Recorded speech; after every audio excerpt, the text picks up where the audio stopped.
Buenas, os traemos el discurso que Benjamin Graham pronunció en San Francisco una semana antes del asesinato del presidente Kennedy.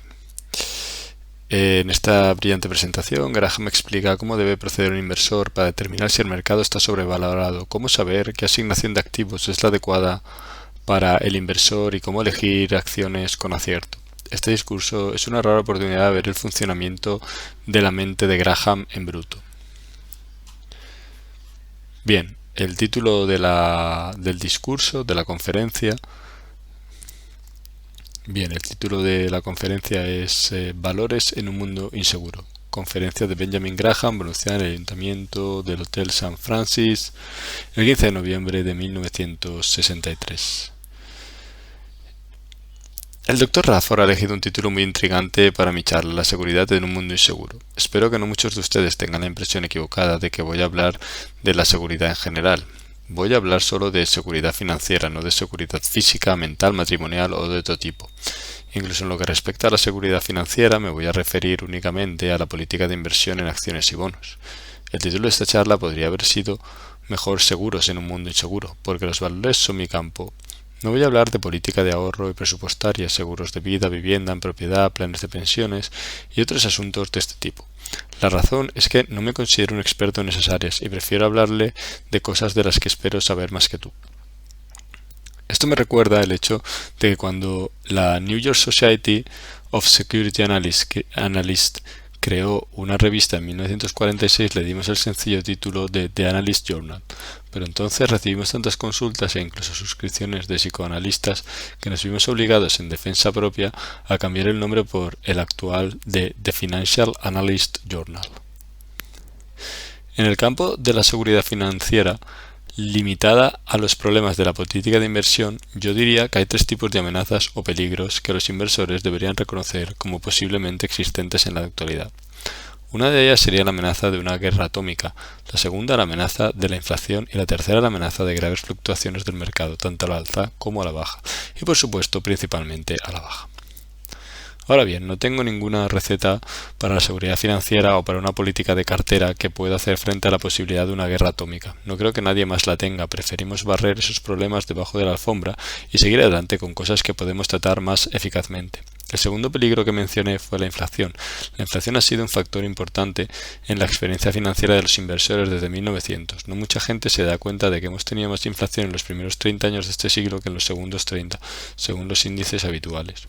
La continuación de cierto grado de inflación es ciertamente probable en el futuro y esa es la razón principal por la que la mayoría de los inversores inteligentes reconocen ahora que deben incluirse algunas acciones comunes en su cartera.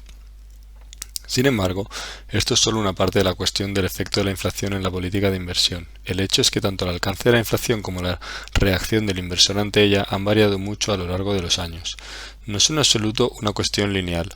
Un buen ejemplo es el más reciente. En estos últimos años hemos tenido una pequeña inflación acompañada de un gran aumento de las cotizaciones bursátiles, que parece estar orientadas no a la inflación experimentada, sino más bien a la expectativa de una mayor inflación en el futuro. Probablemente sepan que la media de los precios al por mayor no ha aumentado desde 1958. De hecho, el coste de la vida ha aumentado un 6,5% en los últimos 5 años, lo cual no es desdeñable, pero no puede construirse en sí una base sólida para una subida del 100% de las cotizaciones bursátiles. Por el contrario, durante los años 1945 a 1949 tuvimos un tipo de inflación bastante explosiva.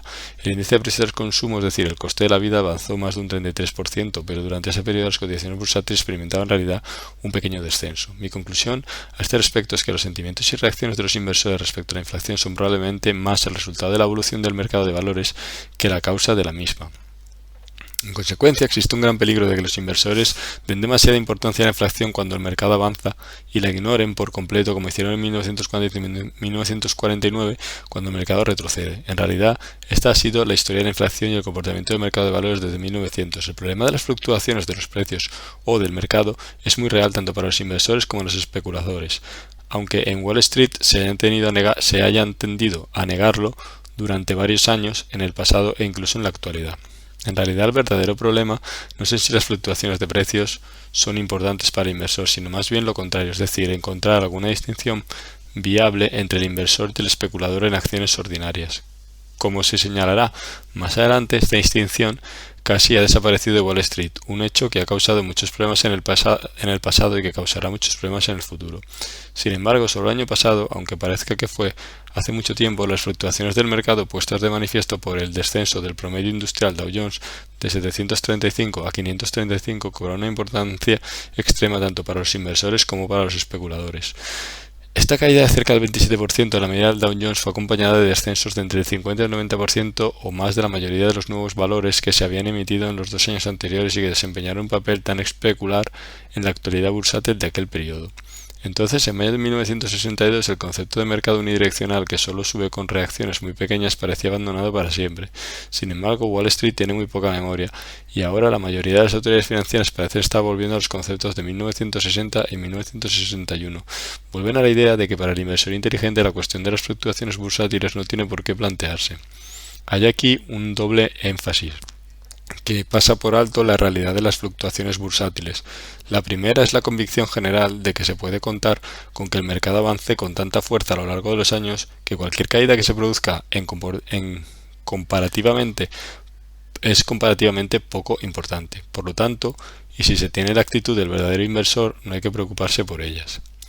La segunda afirmación es la negación de que el mercado de valores exista en absoluto, la que significa que lo que hagan las medias del mercado no tiene ninguna importancia real para el inversor especulador inteligente y bien asesorado.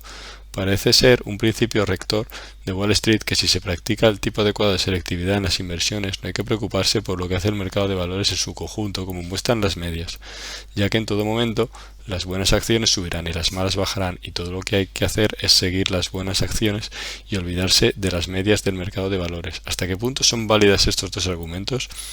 La primera, el argumento de que las acciones ordinarias son y serán siempre atractivas, incluso el momento actual, debido al ascendente historial desde 1949, implica en esos términos una falacia muy fundamental y peligrosa. Se trata de una idea de que cuanto mejor sea el historial del mercado bursátil como tal, mayor será la certeza de que las acciones ordinarias son inversiones sólidas para el futuro. Ahora bien, todos sabemos que si una empresa ha tenido muy buenos resultados en los últimos años, eso es una buena indicación, pero no es una garantía de que es probable que sus resultados sean buenos en el futuro, porque tiene ciertas ventajas comerciales que en la mayoría de los casos deberían continuar. Pero no se puede decir que el hecho de que la bolsa haya subido de forma continua o ligeramente irregular durante un largo periodo en el pasado sea una garantía de que seguirá actuando de la misma forma en el futuro. Tal y como yo lo veo, la verdad real es exactamente la contraria, ya que cuanto más avanza la bolsa, más razones hay para desconfiar de su acción futura si se va a considerar únicamente el comportamiento interno del mercado. Todos sabemos que durante muchas décadas la historia típica del mercado de valores ha sido una sucesión de grandes subidas, en buena parte especulativas, seguidas inevitablemente de caídas sustanciales. En consecuencia, las subidas sustanciales del pasado siempre han llevado consigo señales de advertencia de las desagraciadas consecuencias que se avecinaban. De ello no se deduce necesariamente que una gran subida de precio en una acción individual o de las medias del mercado debe ser seguida de una bajada, pero la única razón para ver con confianza el precio futuro de un valor que ya ha avanzado sustancialmente en la presencia de razones externas distintas al propio movimiento del precio que justifiquen dicha confianza. Por lo tanto, un gran avance en el mercado de valores es básicamente una señal de cautela y no un motivo de confianza. Analicemos las posibilidades del mercado a partir de los niveles actuales en términos primero de razonamiento teórico y después de algunas consideraciones prácticas. Me gustaría presentar tres posibilidades, sin duda hay muchas más. Una posibilidad muy popular en el pensamiento actual es el que de la subida que se ha producido desde 1949, desde los 163 aproximadamente del promedio de Dow Jones hasta los 750 actuales, refleja un carácter nuevo y maravilloso mejorado de las acciones ordinarias y por lo tanto cabe esperar que continúe más o menos al mismo ritmo en el futuro. Solo un punto de vista así puede dar sentido a la práctica predominante de calcular las ganancias que los inversores podrían haber obtenido en acciones de fondos de inversión o compras similares durante los últimos 14 años como base para intentar persuadirles de que compren esos valores a sus avanzados precios actuales. Como usted sabe, los vendedores de fondos de inversión hacen este tipo de cálculos todo el tiempo para impresionar a los inversores. La SEC exige que vayan acompañados de una declaración superficial de que el cálculo no implica ninguna garantía para el futuro, pero no creo que se haga mucho hincapié en esta salvedad. La segunda posibilidad es que buena parte de la subida de la que hablaba fuera un ajuste desde un nivel infravalorado en 1949 a un nivel adecuado sobre alguna nueva base de valoración. De ser así, no cabría esperar que buena parte de la subida de 1949 a 1963 se repitiera a partir de un nivel que ahora es un nivel corregido. Sin embargo, podríamos tener un avance satisfactorio por término medio, digamos del 4,5% anual, a partir de cualquier nivel que resulte ser el correcto para hoy. Si 750 es aproximadamente el nivel actual correcto, el inversor podría esperar un avance más o menos normal de ese 4,5% a partir de ese nivel año tras año, sujeto a fluctuaciones moderadas a la baja.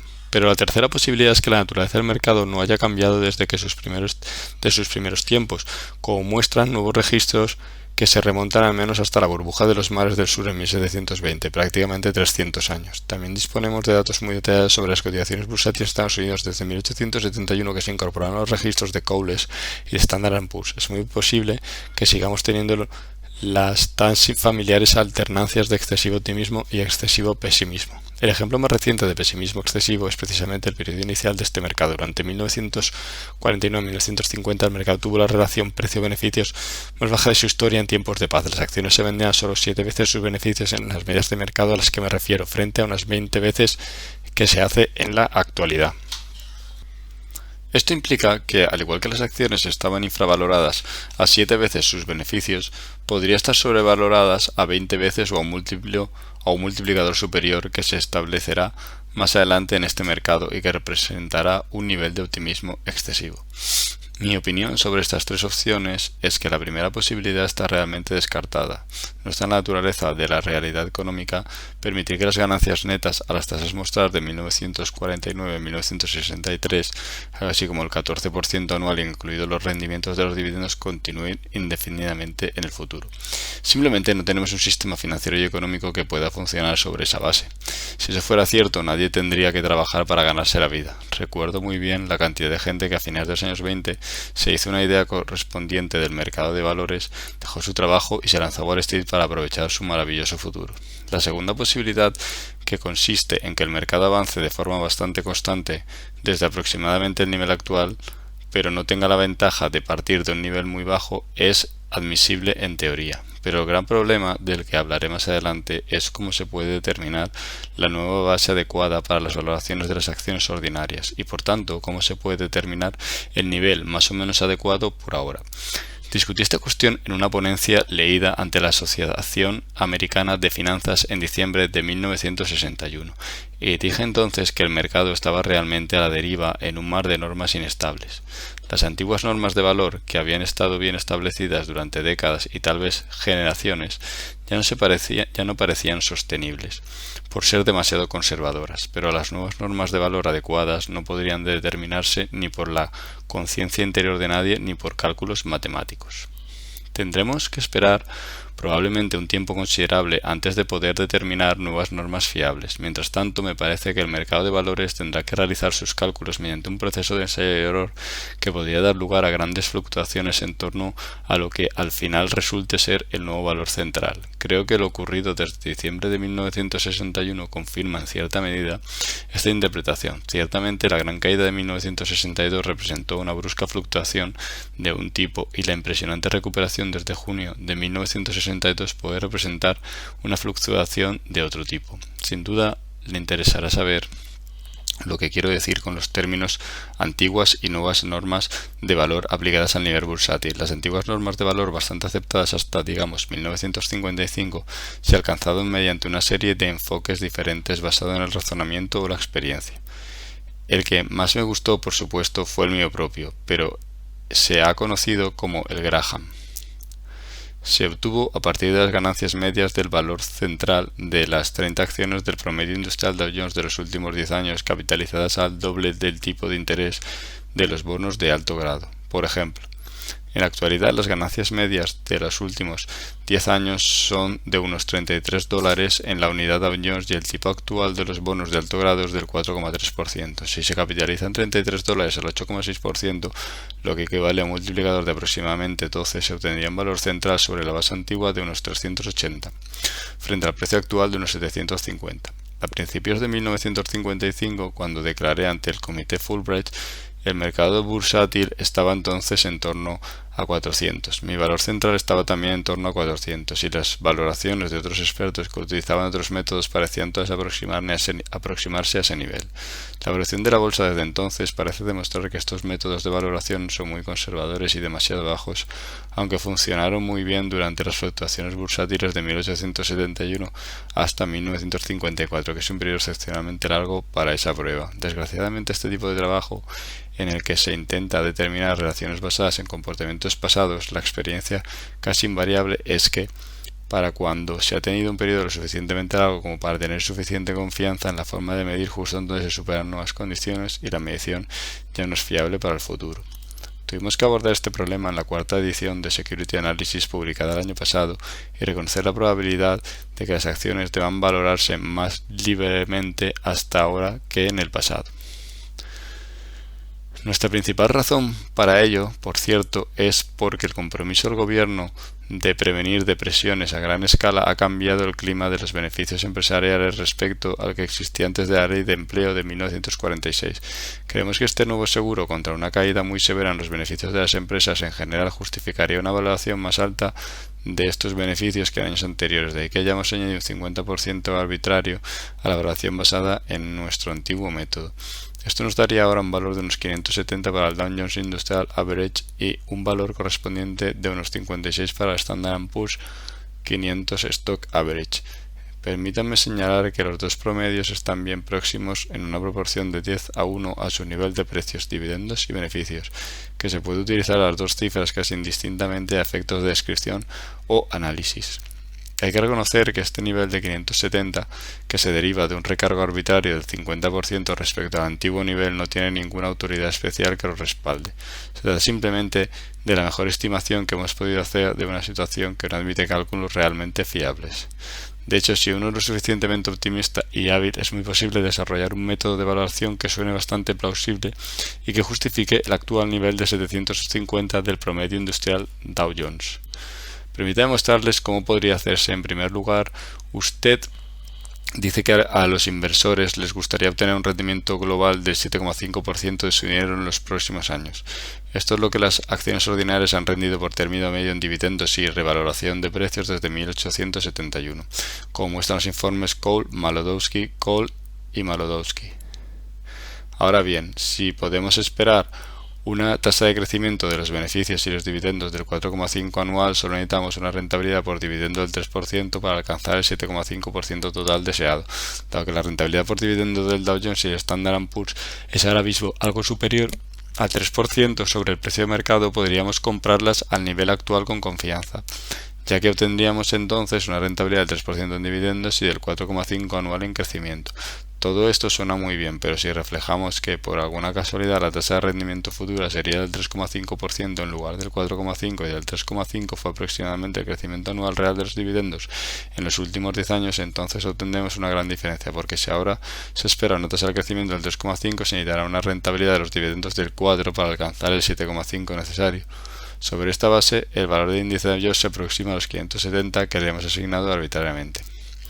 Se pueden hacer muchos malabarismos con las cifras, ahora como siempre, pero ninguno de estos métodos ofrece por sí mismo un resultado fiable. En gran medida, las cifras seleccionadas están determinadas por la actitud general del hombre que las selecciona, y esa actitud general a menudo está determinada a su vez por lo que ha estado haciendo el mercado de valores. Cuando el mercado de valores está a 750, se adopta una actitud optimista y se utilizan cifras favorables, pero si sufriese un fuerte descenso, la mayoría de la gente volvería a los métodos de evaluación más antiguos y conservadores. Permítame señalar ahora un aspecto llamativo en el que se pone de manifiesto la incertidumbre sobre la valoración adecuada de las acciones ordinarias. Se trata precisamente de la relación entre el rendimiento de los dividendos de las acciones y el tipo de interés de los bonos. Durante 50 años o más fue un principio en Wall Street que las acciones deberían rendir considerablemente más que los bonos. En los mercados especulativos, las acciones podrían subir hasta que su rendimiento era inferior al de los bonos, pero esta misma evolución era una señal inequívoca de que nos encontramos en un mercado peligroso, abocado a una mala caída. Un amigo mío, director de una importante casa de corretaje, estaba tan enamorado de esa idea que la utilizaba constantemente en sus cartas sobre el mercado. Es más, hizo imprimir la relación entre el rendimiento de las acciones y el de los bonos en un bonito diseño gráfico en corbatas importadas de París que distribuyó entre sus amigos, incluido yo. Durante un tiempo llevé esa corbata en algunas de mis conferencias y dije que era la primera vez que alguien analizaba la posición técnica del mercado de valores desde su corbata. Pues bien, desde 1958 las acciones rinden bastante menos que los bonos, sin que haya indicios de que se vaya a recuperar las antiguas relaciones. De ahí que a mi amigo corredor de bolsa le resultara cada vez más difícil atenerse a este concepto. Hace unos 2 años, en realidad, no mucho antes de la gran ruptura del mercado, en un enorme anuncio en el periódico abandonó por completo este concepto. Dijo que era una tontería hablar de rendimientos de las acciones como base de la valoración, afirmó que lo principal era la psicología y la actitud del público, y afirmó que este factor era fuertemente alcista y justificaba la compra confiada de acciones.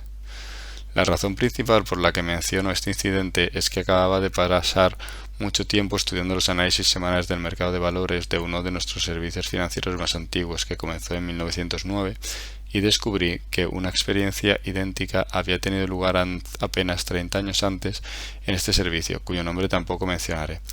Durante muchos años hablaron de la relación estándar entre los rendimientos de las acciones y de los bonos y la utilizaron para determinar los niveles máximos probables de los avances bursátiles. En el gran mercado alcista de finales de los años 20, esta relación demostró ser muy poco fiable como pronosticador del mercado a corto plazo, así que ellos también, en una declaración espectacular, utilizando casi el mismo lenguaje, dieron la espalda por completo a la comparación de los rendimientos de las acciones y los bonos y dijeron que la psicología del mercado era la mejor base para la previsión. Esto ocurrió en 1928 y mantuvieron ese punto de vista hasta la gran caída del crack de 1929. La relación actual da rendimientos considerablemente más bajos a las acciones que a los bonos. Los bonos de alta calidad rinden en torno a un 4,3%, mientras que las medias de las acciones rinden algo más del 3%. Dado que esta relación ha existido durante los últimos 5 años, ¿representa una relación permanente para el futuro o es solo una indicación de que el mercado de valores ha estado claramente sobrevalorado durante 5 años, del mismo modo que estuvo claramente infravalorado durante el periodo de 1949 a 1954? Esta es la pregunta de los miles de millones de dólares. No podrás obtener la respuesta a esta matemática. No podrás obtenerla de un experto como yo o de cualquier otra persona, así que tendrás que responder a esa pregunta tú mismo. Pero pensar que el mercado de valores puede haber estado sobrevalorado en los últimos 5 años al igual que estaba infravalorado hace 15 años nos lleva a la tercera posibilidad que he enumerado, a saber que vamos a seguir teniendo grandes fluctuaciones en el futuro. Considero que esta es la más probable, aunque dista mucho de ser segura. La razón por la que pienso que tendremos estas grandes fluctuaciones, de las que tuvimos una muestra en 1962, en mayo en particular, es que no veo ningún cambio en la naturaleza humana como respecto al mercado de valores que sea suficientemente para establecer más restricciones en el público. Es que no veo ningún cambio en la naturaleza humana con respecto al mercado de valores que sea suficientemente para establecer más restricciones en el comportamiento del público de las que mostró durante tantas décadas en el pasado. Las acciones del público con respecto a las nuevas emisiones de baja calidad durante la extravagancia de 1960-1961 en este campo son indicación de su inherente falta de moderación. También hay que recordar que muchas de las emisiones de acciones ordinarias de mayor calidad se vieron forzadas a subir a niveles excesivos por el entusiasmo del mercado que produjo grandes caídas posteriores. Permítanme darles algunos ejemplos. El más importante, en mi opinión, fue el del International Business Machine, que es indudablemente la acción ordinaria líder de todo el mercado. El entusiasmo especulativo la hizo subir a 607 en diciembre de 1961, donde bajó a 300 en junio de 1962, una caída del más del 50% en un corto periodo de 6 meses. General Electric, que es una acción ordinaria de inversión de alta calidad más antigua, bajó en máximos de 100 en 1964 a 54 en 1962. Dow Chemical, una de nuestras mejores empresas químicas, cayó de un máximo de 101 a un mínimo de 40. US Steel, que es un antiguo líder, se redujo de 109 en 1959 a un mínimo de 38 en 1962. Estas oscilaciones tan amplias ponen de manifiesto que el mercado bursátil es básicamente el mismo de siempre, en el sentido de que está sujeto a una sobrevalorización y muy sustancial en antiguos momentos y una infravaloración indudablemente sustancial en otros. Mi conclusión básica es que tanto los inversores como los especuladores deben estar preparados en su pensamiento y en su política para grandes movimientos de precios en cualquier dirección. No deben dejarse engañar por afirmaciones tranquilizadoras según las cuales un verdadero inversor no tiene por qué preocuparse por las fluctuaciones del mercado bursátil. Ha llegado el momento de decir lo poco que puedo decir sobre el curso probable del mercado de valores a partir del nivel actual. Sin duda, es el punto que más interesará al público y sobre el que menos puedo ilustrar. En mi opinión, existe una diferencia importante entre el mercado de valores actual y el mercado que se encontraba más o menos el mismo nivel en diciembre de 1961. En aquel momento, no dudé en predecir que entonces tendría que producirse un colapso a bastante corto plazo del mercado de nuevas emisiones que habría sobrepasado todos los límites de los excesos especulativos, y si esto ocurría seguramente afectaría seriamente al nivel general de los precios de las acciones. Posiblemente daría paso al mercado bajista que, en fuero interno, he estado esperando desde hace algún tiempo. El desplome de las nuevas emisiones se produjo según lo previsto y tuvo un importante efecto adverso en el resto del mercado, pero la recuperación comenzó en un periodo de tiempo relativamente corto y ha llevado a las medias del mercado a nuevas cuotas contrarias a mis expectativas internas, pero no a las predicciones concretas que hice. Me gustaría señalar que la última vez que hice predicciones bursátiles fue en el año 1914, cuando mi empresa me consideró cualificado para escribir su carta diaria sobre el mercado, basándose en el hecho de que tenía un mes de experiencia en Wall Street. Me consideró cualificado para escribir su carta diaria sobre el mismo. Desde entonces he renunciado a hacer predicciones. Lo importante ahora es que los altos niveles actuales del mercado no vayan acompañados de esos excesos en el mercado, de nuevas emisiones y en algunas otras direcciones que lo hicieron parecer tan vulnerable en 1961. La opinión general de Wall Street es que tales abusos característicos deben desarrollarse de nuevo antes de que el mercado de valores pueda tener otro colapso, o antes de que pueda comenzar un verdadero mercado bajista si no va en contra de la ley utilizar las sucias palabras mercado bajista. Estos abusos incluirían una gran participación pública por parte de gente pequeña que no sabe lo que está haciendo, elevados préstamos al margen, la renovación de la juerga de nuevas emisiones, etc. Ahora bien, esta afirmación suena bastante plausible basándose en la experiencia, por lo que cabría suponer que el mercado podría seguir subiendo en general durante bastante tiempo. Pero permítame señalar para que conste que no es posible, en teoría, que el alto nivel del mercado por sí solo pueda precipitar tarde o temprano un colapso sin necesidad de que se manifiesten estas debilidades técnicas. El colapso podría desencadenarse por algún acontecimiento económico o político adverso, pero si las cosas suceden así, será la primera vez en la historia del mercado. Creo que tendríamos el final de un mercado alcista sin los excesos y abusos del tipo que he mencionado, pero siempre hay una primera vez para todo. Por lo tanto, en mi opinión sobre el nivel actual del mercado no es concluyente, y basaré mi posterior prescripción política en el supuesto de que los inversores no puedan tener una visión fiable de la futura evolución del mercado en el próximo año, pero que es probable que se produzca un descenso importante y perturbador en algún momento del futuro, y que deberíamos estar preparados para ello, tanto en pensamiento como en acción, en el supuesto necesario para los inversores y también en los especuladores sensatos, si los hay. La segunda afirmación, que no existe un verdadero mercado de valores sino solo, como les gusta decir a los de Wall Street, un mercado de valores, merece un par de minutos de debate. Lo que quieren decir con esto de que los resultados de la inversión dependen únicamente de lo que ocurra con los valores individuales, algunos de los cuales subirán y otros bajarán, y que es ilusorio hablar de lo que ocurre en el mercado en su conjunto como algo que tiene una gran influencia en los resultados del inversor. No estoy de acuerdo con este punto de vista por tres motivos. La primera es que dudo que el mercado sea realmente tan diferente en este sentido de los que siempre fue en el pasado. Tengo algún recuerdo del mercado de 1928 y 1929 y estoy seguro de que la disparidad y diversidad de valores entre los que actuaron bien y los que actuaron mal era casi tan grande entonces como la que vemos ahora. Pero a pesar de ello, era esencial que los inversores se guiaran por una inversión en cuanto al nivel general del mercado de valores. Me sorprende que la gente de Wall Street no se haya tomado la molestia de hacer un estudio de la diferencia en los movimientos de precios entre los valores individuales de los últimos años en comparación con lo que ocurría en años anteriores. Tengo un estudiante en el UCLA que va a hacer este estudio y puede resultar bastante esclarecedor. La segunda razón es que en realidad existe una considerable coherencia subyacente en el mercado bursátil si se miden sus movimientos comparando dos medias que parecen bastante diferentes. Una de ellas es el promedio industrial Dow Jones, que consta de solo 50 valores, y la otra es el Standard & Poor's Composite, que consta de 500. Se podía suponer que si existe una diversidad subyacente de movimientos de precios, una media que incluye solo 30 valores se comportaría ciertamente de forma diferente a una que abarcara 500.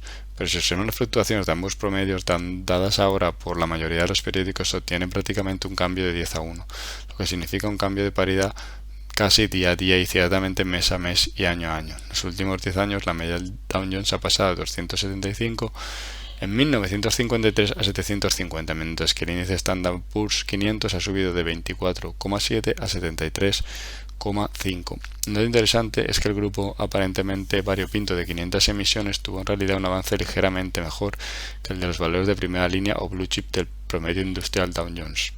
Esto indica que no se puede saber a priori qué va a hacer en el futuro ningún grado de valores en comparación con cualquier otro. Creo que la tercera y más importante razón por la que el inversor no debería enfatizar su selección de valores individuales y descuidar el nivel general del mercado de valores es el hecho de que no hay indicios de que el inversor pueda hacerlo mejor que las medias del mercado haciendo sus propias selecciones o siguiendo el consejo de expertos.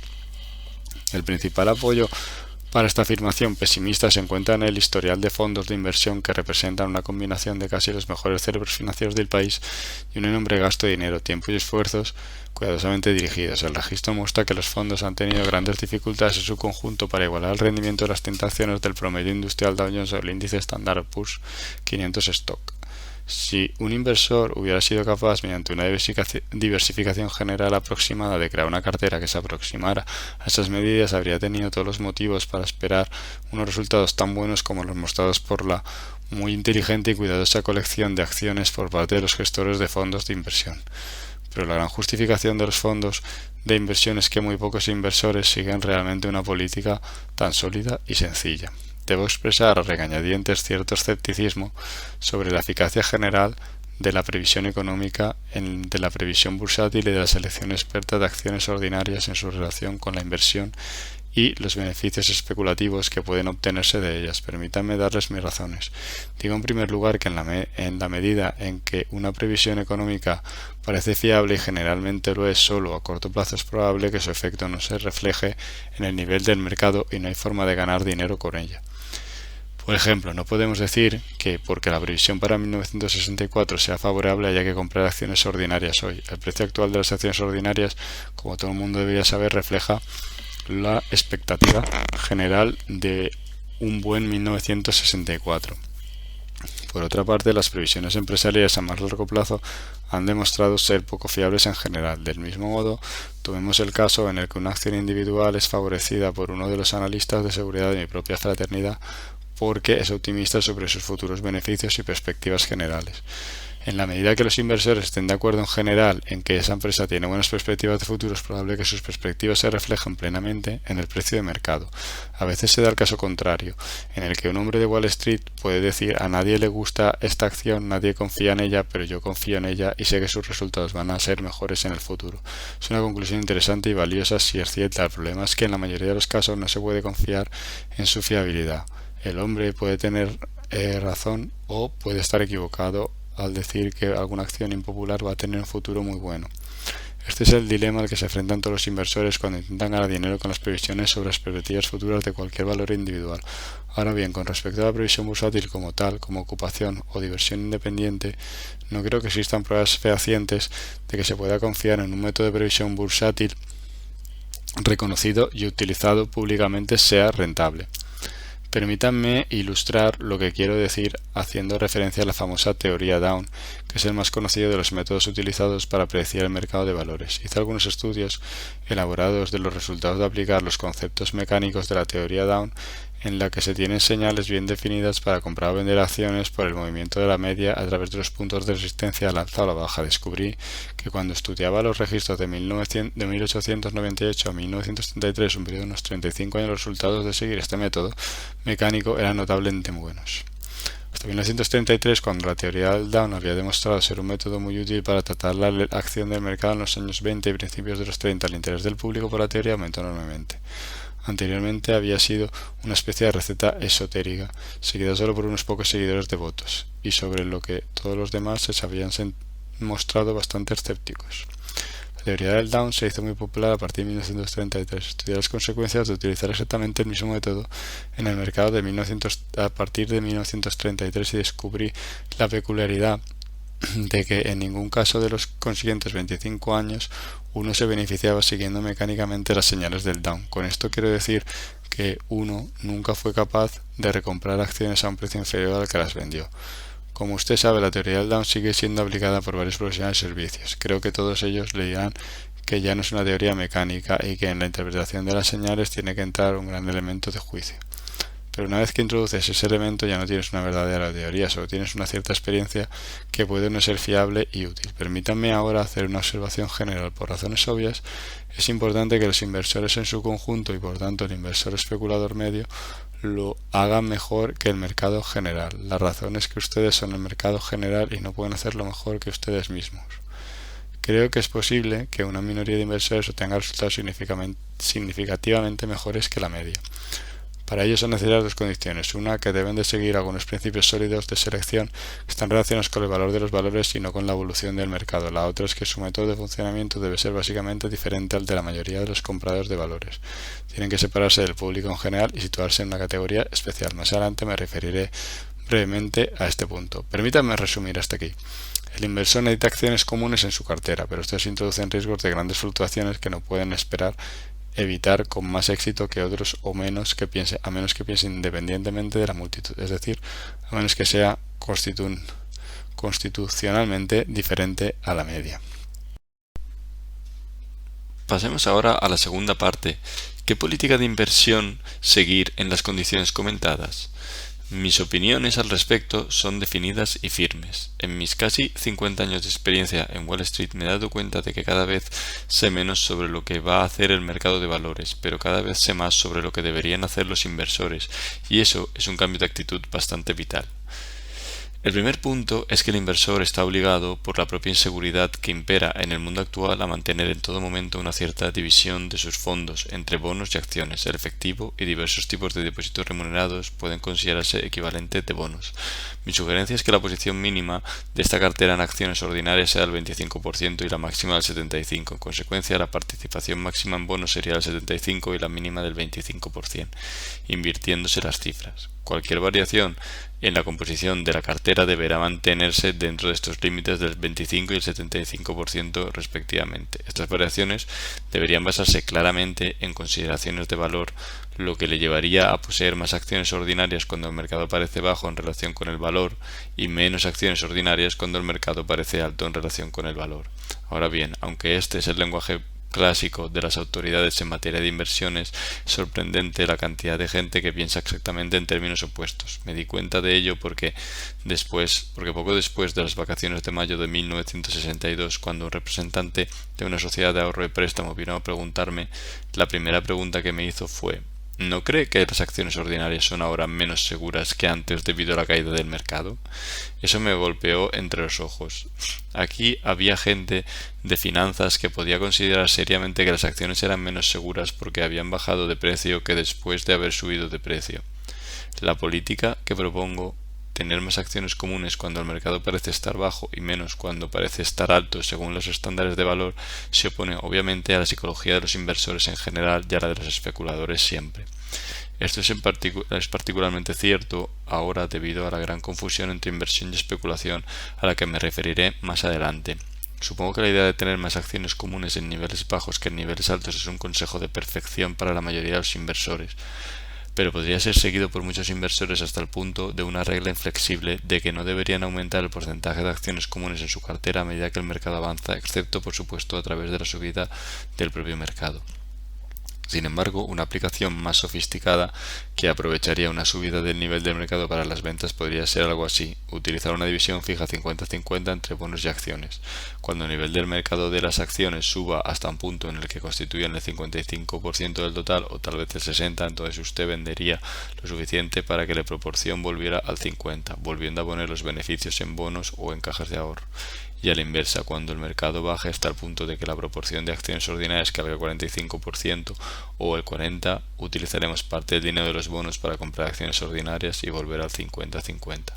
Este es el famoso sistema de la Universidad de Yale, uno de los primeros métodos de fórmula conocidos.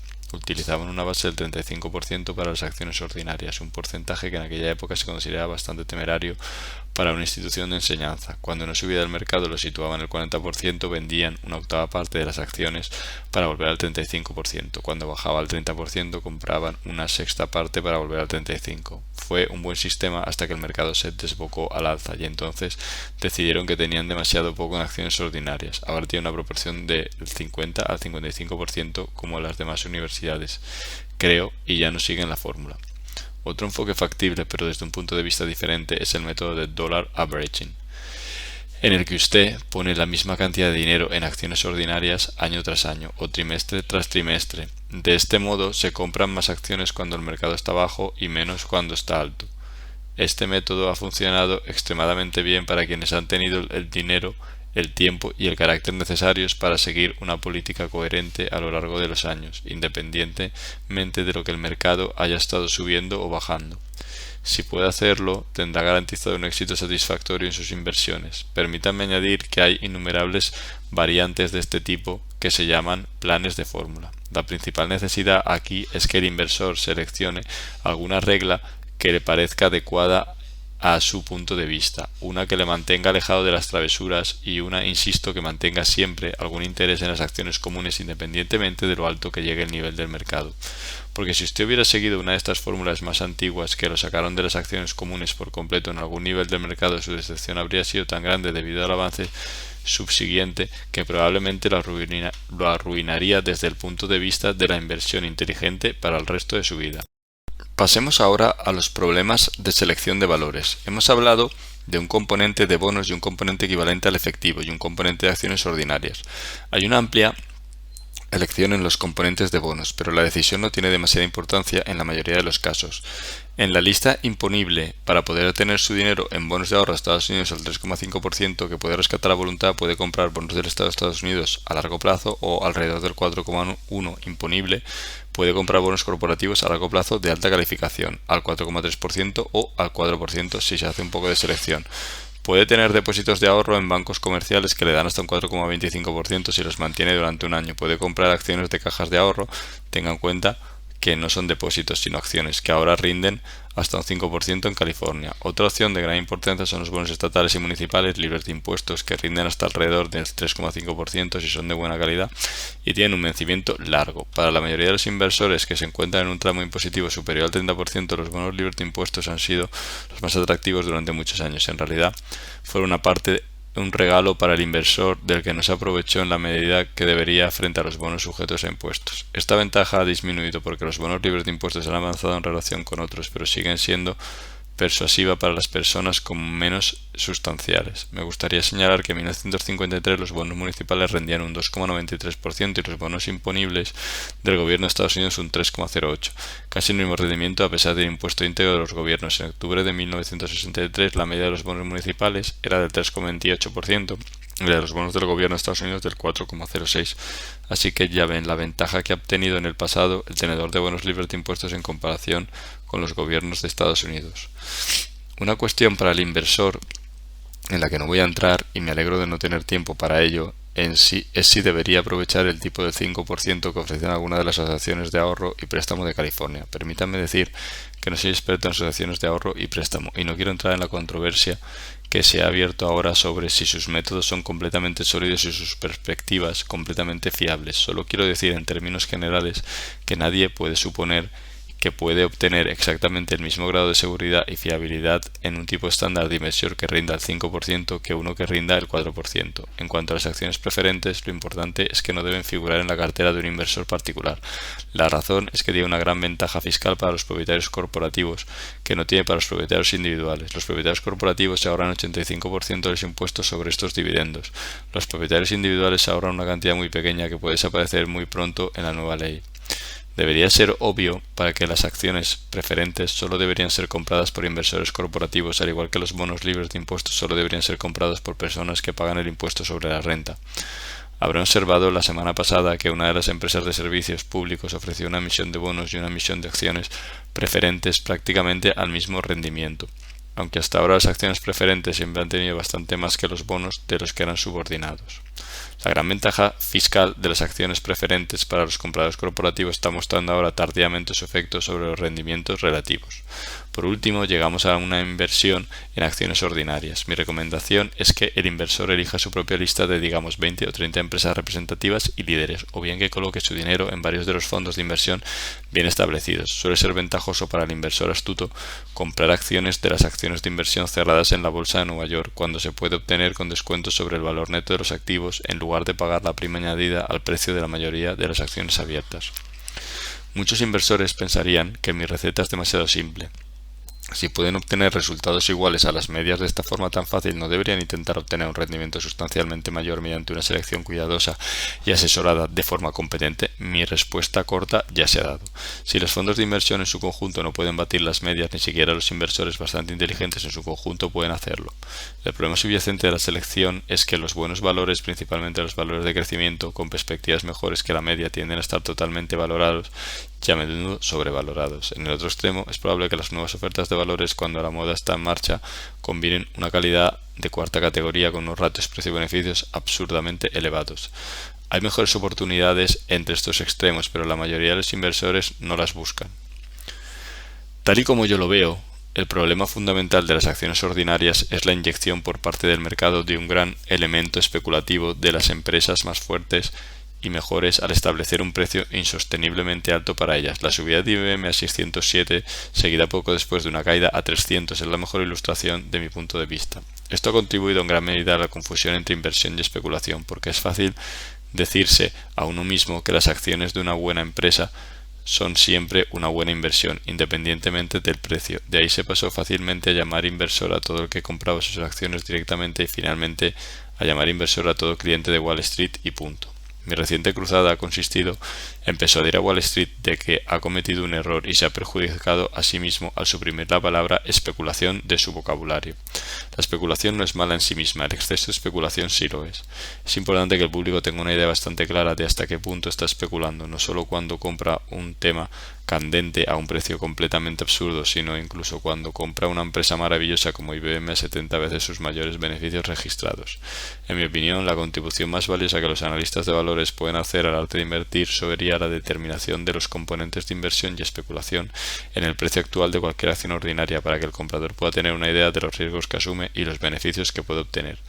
He señalado que mi propia evaluación observada situaba un componente de inversión en el precio de IBM en 1961 en no más de $200 por acción, unos 6.000 millones de dólares para toda la empresa, representando el resto de la cotización, una evaluación especulativa del futuro indudablemente brillante de la empresa. Por el contrario, afirmé que al menos el 80% del precio más alto, $55 de International Harvester, en 1961 podía atribuirse a su valor de inversión. Esto no demostraba que Harvester fuera una mejor compra que IBM, lo era como resultó, pero sí que el factor de riesgo implicado era mucho menor.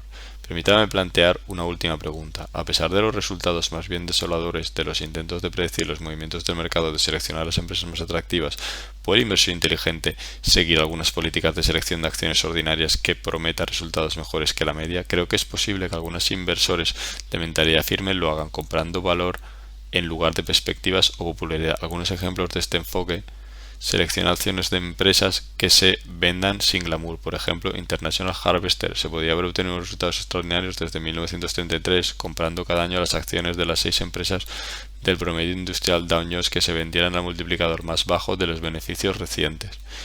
Compre definitivamente emisiones de ganga. Normalmente se trata de acciones que se vendían por menos de su valor solo en capital circulante sin pagar nada por los activos fijos y el fondo de comercio. Fueron numerosas hasta 1957 y siempre rentables cuando se observaba diversificación. Quedan pocas oportunidades de este tipo. Tal vez haya sido suplantadas por acciones de empresas más pequeñas que se venden sobre la base relativamente deprimida y que probablemente están adquiridas por una empresa más grande con un buen adelanto en el precio. Por último, está el amplio campo de las situaciones especiales, reorganizaciones, fusiones, absorciones, liquidaciones, etc. Se trata de un ámbito profesional, pero no es imposible que los inversores inteligentes obtengan pingües beneficios si enfocan las operaciones de seguridad como lo harían con un negocio comercial. Conclusión: el inversor debe reconocer que hay elementos inciertos y por tanto especulativos en cualquier política que siga, incluso en un programa de bonos del Estado.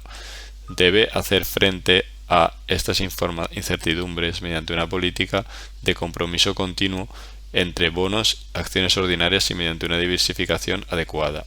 Excepción: puede colocar y mantener la mayor parte de sus fondos en acciones en un negocio prometedor con el que esté estrechamente relacionado. Debe hacer un gran esfuerzo por tener más dinero invertido en acciones ordinarias a nivel de mercado más bajo, al menos sobre la base de coste, que a lo que le reconoce como niveles potencialmente altos. Y lo que es más importante, debe mantener una actitud filosófica ante las inevitables variaciones de su posición financiera y los inevitables errores asociados a esas variaciones.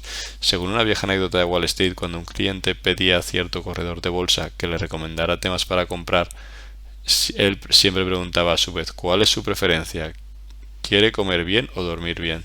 Soy lo bastante optimista como para creer que, siguiendo políticas sólidas, casi cualquier inversor, incluso en un mundo inseguro, debería poder comer lo suficientemente bien sin tener que perder el sueño.